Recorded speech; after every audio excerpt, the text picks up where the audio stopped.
Chris.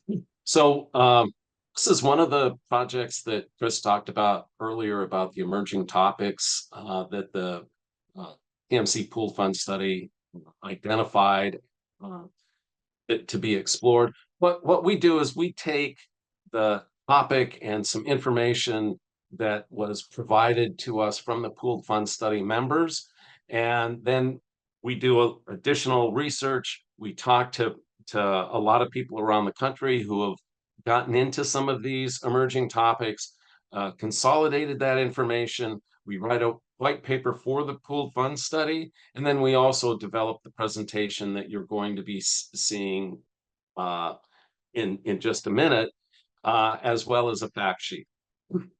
Now, the presentation is going to deal a lot with the issues that came up while we did this research, some of the challenges, some of the things that we heard about in general from the agencies that we talked to. I will also be presenting three instances of examples of sharing this incident information. A couple of them uh, will be presented later by the practitioners who are doing that. So the slides that I'll present on those examples are pretty high level, but you'll be hearing much more detail later. Next slide, please. So what we did is we looked out, we heard that there was an issue about getting sharing information, and especially to be able to identify the information that a particular person might need or want to have. So we're looking at getting tailored information and what agencies are doing. Traditionally, the traffic management systems have had pretty limited ability to share that information, especially in a way that's tailored to anyone. But there are several agencies, you heard from Rick just a minute ago, that have been developing enhanced capabilities. So that's one of the things that we looked at was what are agencies doing? Next slide, please. So some examples of the types of sharing that we looked at. One is if there's notification or if there's information or a report of an incident or an observation of an incident, the idea is that the TMS shares electronic messages, much as you heard from Rick, to notify and provide updates on the incidents with the appropriate agencies, stakeholders, and emergency service providers, preferably in a manner that works best for them and providing the information that works best for them.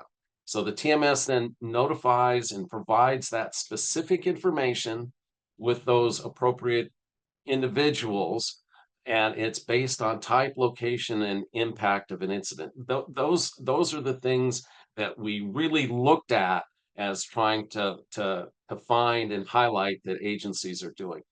Next slide, please. So there are some challenges with the current practice, and I've got some of these listed here.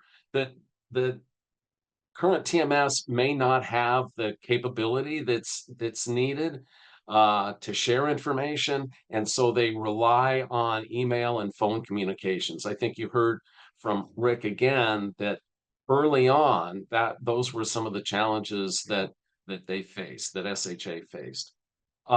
It may also require technologies and software and resources that need to be procured and then integrated into their traffic management system. And also a lot of TMSs rely on user permissions. So sometimes those user permissions are set not by the individual, but by an administrator. And so sometimes it's difficult to get the right permissions to the right person. And there's also mechanisms that are needed to make sure that the correct information is shared with the intended people or the targeted people who are there.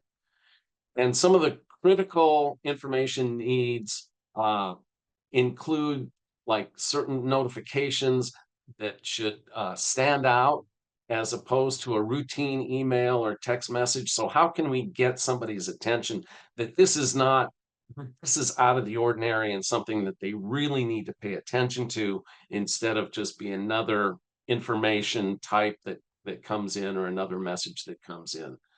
Uh, and another challenge is to make sure that the information is very accurate. It needs to be vetted, it needs to be confirmed, and it's very essential that this is correct before it's communicated outside of the TMC and the TMS. Next slide, please. So what we're hoping that would be done as a result or achieved as a result of this improved incident information sharing is first improved access to information to get uh, people to be situationally aware and to enhance the response to and clearance of incidents. So it's really about improving incident management and improving safety. We want to minimize the time and resources and staff needed for TMSs to share the information.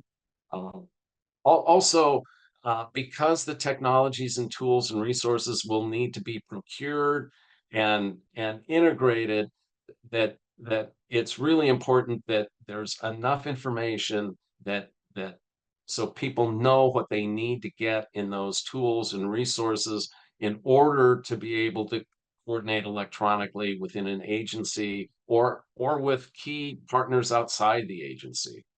Also, we would hope that as a result of this, that there'd be a much better way to customize access, to provide better notification frequency. So, in other words, notifying them of the things that are important, but not inundating them with a bunch of notifications that they don't care about. Also, to make sure that the level of information allows the stakeholders to receive and manage the information, and it's the information that they want and they can take action on. Next slide, please.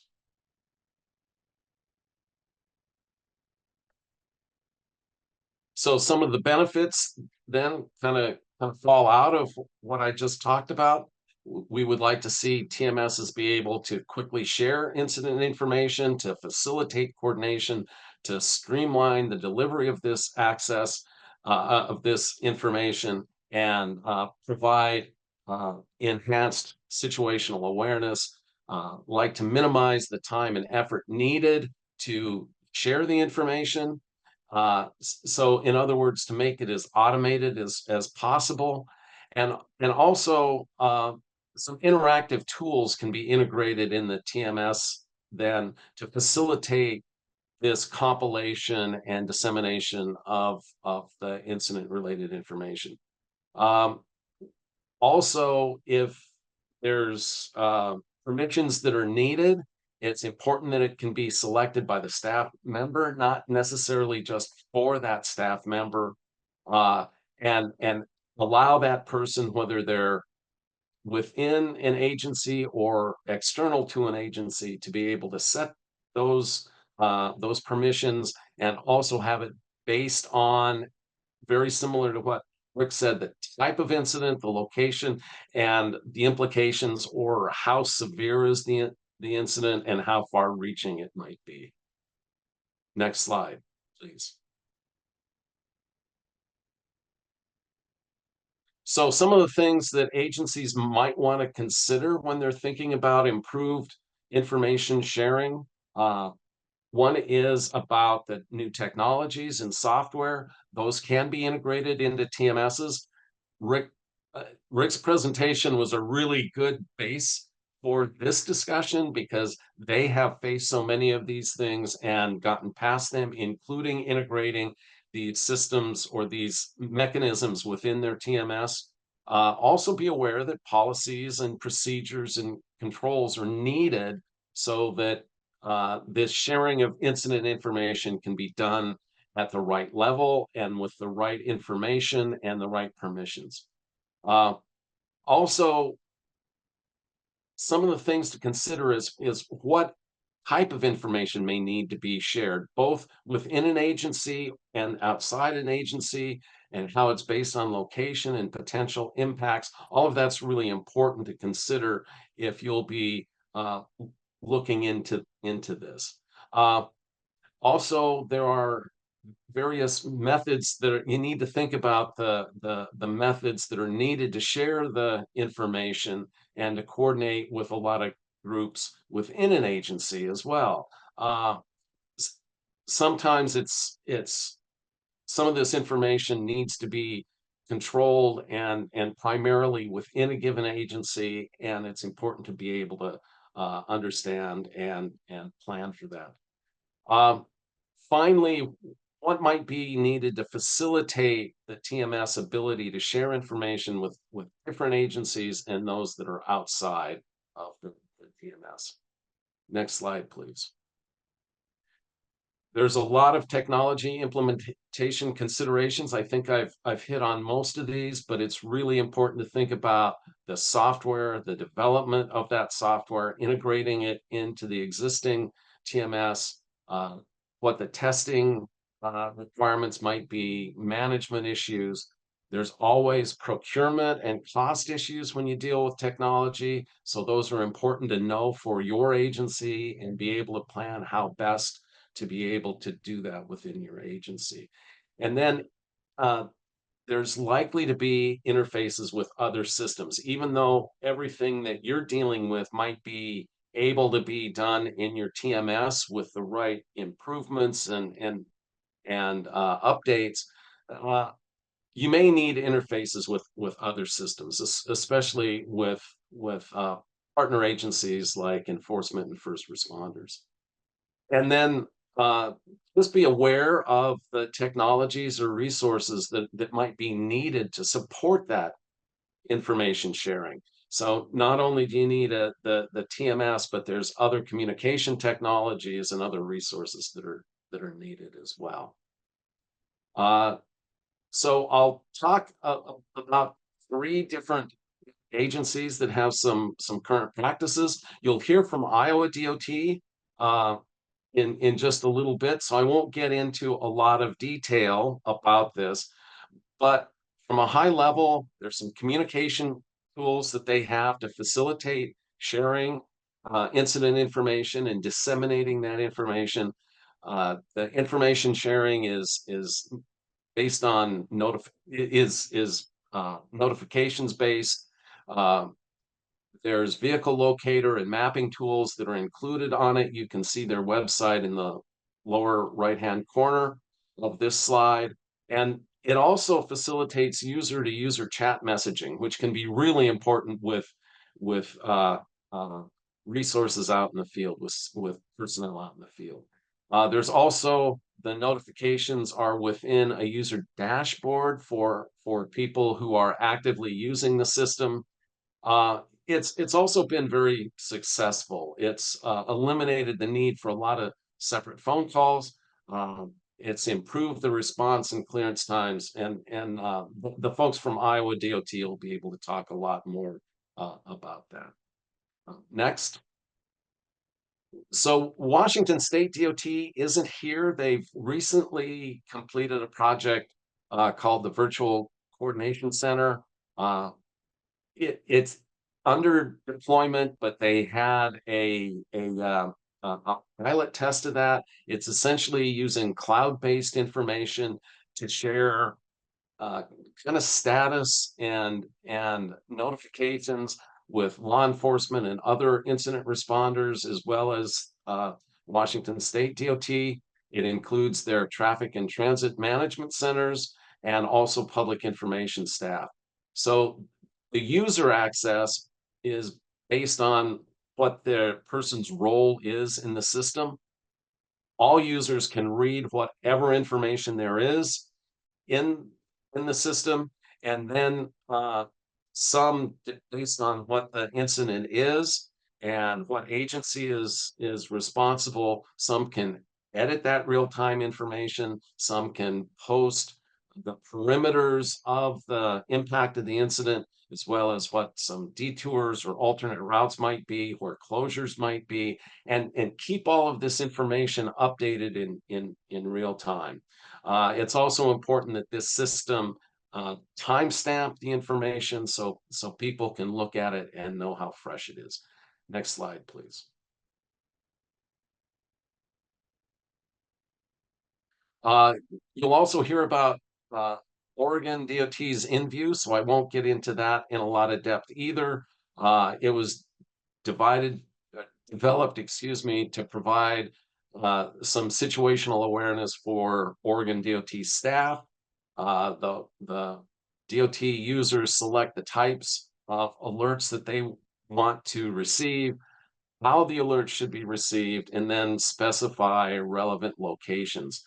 And that has been integrated with ODOT's TOC, um, but and it can be pushed out to outside agencies like state police or local police. Next slide, please.